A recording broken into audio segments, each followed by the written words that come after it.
now. So this was my weekend, by the way. This is why I'm so happy. I bought goalie equipment from Canadian Tire, street hockey gear. The one question I have, were you playing with a rubber puck at least? No, of course not. You had street hockey pads on and no protection other than I wasn't even wearing a can. How about that?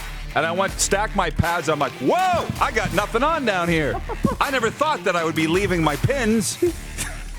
Seriously. Wow. And no mask. Talk about putting them on the table. This is the Rod Pedersen Show. Hey, yeehaw. Happy Monday, everybody.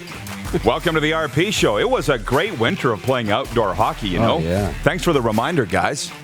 As we rock and roll into a brand new week. How are you, Moose? Great. Are you good? I'm good. You're not as rattled as the other guy running around here in the Leafs gear? I know, right? How No, about of course that? not. You're not rattled? No. Yes, you are. You're just hiding it very I'm well. just really good. Yeah, good. Yeah. The stone exterior. For the viewers, well, they can see that I'm wearing a Montreal Canadiens bunny hug. For the listeners, you can't, but that's what I'm wearing. That's kind of triggered me a little bit. I am wearing this Montreal Canadiens bunny hug. For the rest of you people out there that don't know what that is, it's a hoodie, and I'm doing it for the sake of fashion because this thing is thermal to wear like to minus 40 grade. And I'm doing it just to be a troll. That's it. For all the Leafs fans that I'm surrounded by and all the Leafs fans that are watching today, I will be all in on Les Bleu Blanc Rouge ce soir. You know what that means? Tonight, I'm all in on Montreal. Yes. So, look, on the show today, longtime Winnipeg Jets broadcaster Brian Munz, also the proprietor of the Humboldt Broncos Golf Tournament. Remind me to ask Munzie about that.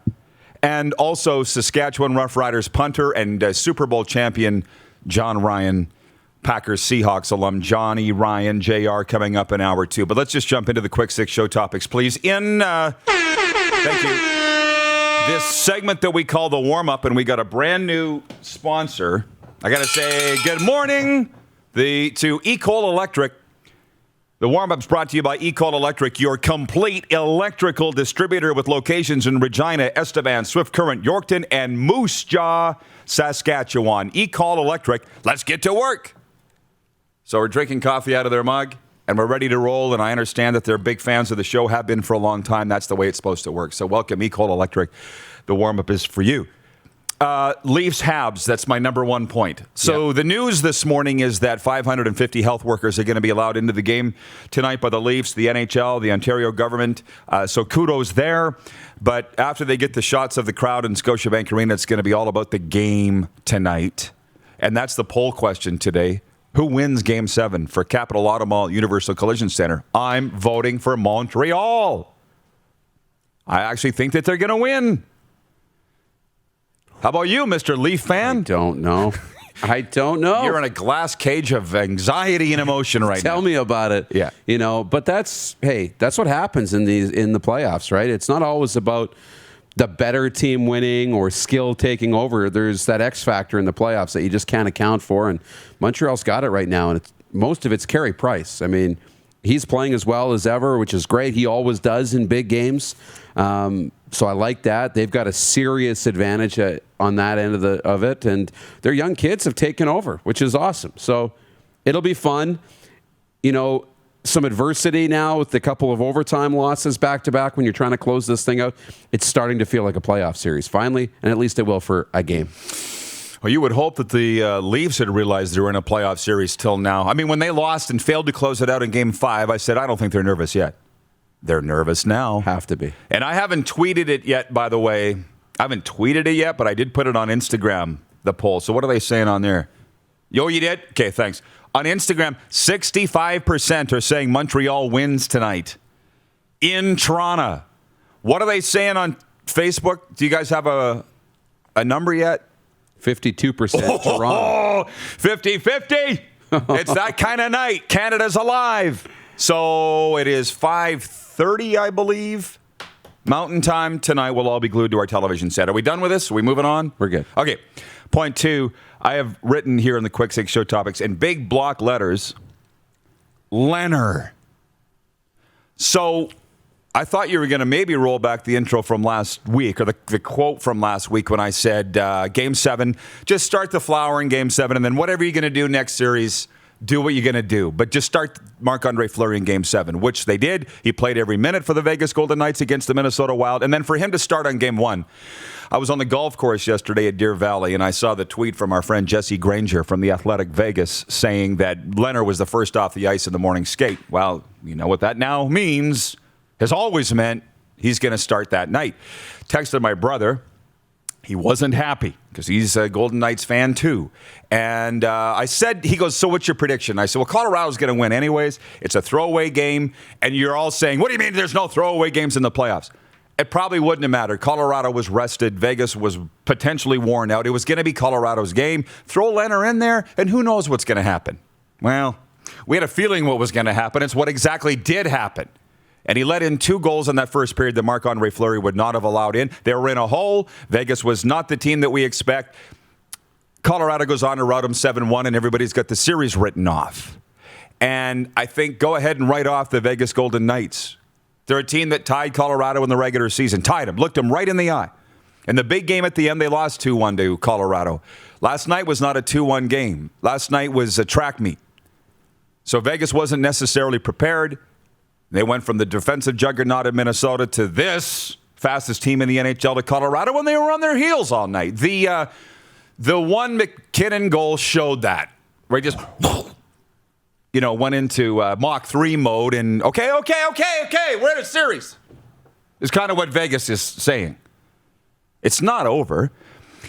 And I told you guys before the show that my world's different. Your world's different. I got people all over the continent wanting to make bets with me. And, my old life, I would make those bets with people on the CFL and stuff. Well, now they want to bet on the series, and they're from all over the place. And, of course, you know me. Yeah, I'm going to take it. This guy writes me today this morning from outside Winnipeg. I can't remember where he was. And he goes, oh, yeah, so you can donate that money to the charity of your choice. I'm like, we were betting only on Game 1? I thought we were betting on the whole series. Yeah. You think it's over? So they got to come back with Marc-Andre Fleury in Game 2. They got to play a hell of a lot better, and they will. And we haven't even got going yet on Ryan Reeves. What did he do that's got everybody so upset? I don't know. I don't know what he did that's got everybody so upset. I know. And but if you saw Jared Bednar after in the post-game press conference, the reporter just didn't know how to ask the question, and he kind of was like, what do you think about the way Vegas played in the third period? And he's like, well, it's expected. He's like, I respect it. We were prepared for it. I was prepared for it. I would think nothing less. I think they were fine. I think they didn't. The only thing I disagree with is the Reeves play. He's like, maybe some of the hits were high, maybe some were late, but he's like, they finished every check. That's what they're supposed to do when you're down. Set the tone for the next game. He really had no problem with it. Obviously, except for the one play, but we had talked about this after, going into Game 7, that Fleury plays Game 7, and you probably start Lehner in Game 1. That's when you give Fleury the little bit of the rest. That's what I was predicting. And then he probably can go the rest of the series, but we'll see where it goes. But yeah, not a great start for Vegas, but you kind of expect it, and if they were ready for it, you flush it and get ready for Game 2. It's unfolding exactly the way that I thought that it would. So not panicking here that my favorite team lost 7-1 on Monday night, kind of laughing that people are writing off a series. That's about it on that. Again, the warm-up, new sponsor brought to you by Ecol Electric. Let's get to work. Point 3, other NHL series. Do you know there's other series going on? Did you know that? I know, right? Who knew? Poor Boston, New York. They're going into Game 2. Yes, poor Boston, New York Islanders. They're the other game tonight. And I understand for our American viewers, and by the way, thank you for spending part of your Memorial Day with us today. Thanks to those who served and who serve in our military in both countries. Boston, New York Islanders, Boston's up 1-0. I've got New York picked to come out of that division and that conference, however they end up working it out. So I'm not too concerned about that. I guess we'll be going back between both games tonight. Carolina, Tampa apparently is a thing. Tampa won on the road last night 2-1. So yeah, I guess we will get into those, but as those series go along, but they're not as delicious as these other ones. Right? No, I think that Carolina-Tampa series will be good. I watched Game 1, and it was hard fought. It came right down to the end. They got fans in the buildings, which I think is awesome. That'll be a really fun series that I think will be a long one too. But We got to get through tonight first and see where the dust settles. Yes. Okay. So people, it's what they want to talk about. John Ohm in Winnipeg says, really disappointed in Reeves. Wow. What? Punched a guy in the back of the head. They had it coming. And he's from Winnipeg. You should be defending him. You're probably neighbors and you don't even know it. Where is the comment from the Puck and Pigskin podcast? He says, what about what Graves did to Matthias Janmark? Yeah, what about it? I'm going to talk about a defenseless guy? Knocked him out of the damn game. Yeah. And Nobody's even talking about that. Had such a good game 7. Janmark did with the 2 goals in nice game pickup 7. That was at the trade deadline. Oh, so good. And, just that? elevated his game, and you start making your mark, right? And at what point does, the target end up on McKinnon's back or Rantanen's back, and it goes back the other way? It's going to be a fun series. Chris Byrd in Toronto watching. He says, with any luck, Premier Ford will have the golf courses open for tomorrow. They're not open in Toronto? See, I don't know. I'm out. I'm just following what we're doing around here. I can't keep in charge of every jurisdiction. I had a lady say to me on the weekend, Rod, what's the deal with these fans? Do they have to have vaccination passports? I'm like, I have no idea. I don't know what's going on in every city, in every state, in every province. I know what's going on around me. I don't even really know what's going on around me. I walked into the clubhouse without a mask on the other day at the golf course. I thought they were going to shoot me. Sorry, slipped my mind. And then somebody says, well, it's been a year.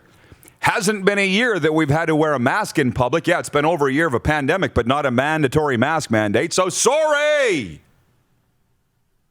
Man, they give you a dirty look. Does that happen to you? Really quickly. I know. Like the one for me, and I'm good. I keep the mask right in my car. I keep one in like various places, so it's easy. I remember. So I don't forget to bring it in. But when I'm outside, I'll walk with it just in my hands. But people start giving you a look because some people are wearing them, walking into the store 24/7, yes. from the parking lot, and they look at you because you don't have it on. I'm like, well, I'm like 30 feet away from you right now.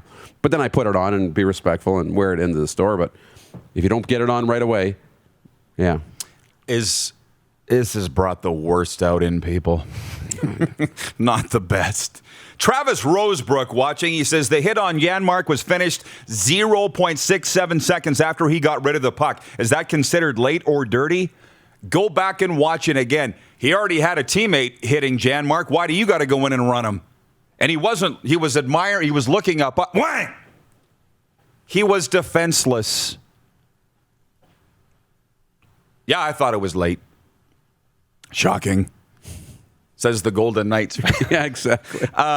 Point 4, Naomi Osaka. Yeah, so she's refusing. I'm not a tennis person, but she's refusing to do interviews. She's pulling a Marshawn Lynch at the French Open. Yes. And she's been fined $15,000 for not doing interviews because they've been bad. They're bad for her mental health. I'm saying you go, girl. You do whatever you want. You do what's best for you. There are other people that will probably want to do interviews. Maybe she's starting a trend here. I don't know. I don't necessarily need to see the interviews. I swear to God. Not just with tennis, and I don't need to hear what Peter DeBoer had to say after the game last night because I knew why he was starting Lehner. You know what I mean? I don't need the interviews. So what Naomi's doing, I'm with. If she really thinks this is good for her mental health to not do interviews, then don't do the interviews. Where are you with that? Yeah, and she got fined $15,000, and I assume that's for the tournament for not doing them. I don't know if that's just for not doing the first one, and then every time she doesn't go to the podium for the interview, she's going to get dinged another $15,000. Whatever it is, that's her price for her mental health. So she obviously thinks, $15,000. Worth it. They're worth it, right? So she pays it, and I'm cool with it. I really am. I think the fans want to see her. I think the fans want to hear from her. I think that's important. So you got to find a balance. But if it's affecting your mental health, you got to do what's best for you. So I'm on her side for sure. But I'd like to see her find a way that she could do those because there's a lot of fans that want to hear from her. Yeah. But anyways, it's got to be what's good for her. I'm at a point now, just through all of this, that I'm not checking out. When I say I don't care, I don't really care. You do you. That's all. We'll just watch the tennis. But she's starting something, but maybe it's a good thing. And she has said that. She goes, change is uncomfortable. People don't like change, right? So good for her. Point 5, there are 3 fan incidents in the NBA now. Waited a year to play with fans, and now somebody's been spat on. Somebody's had popcorn dumped on them. And what was the one last night? There was another one. Was it the Philly? No, in Boston. It was in Boston with the Celtics, and a fan got charged. What the hell is wrong with people? I have nothing else to say other than that. Like, what the hell is going on? Lifetime ban. Like stupid. That's not worth it. And point 6.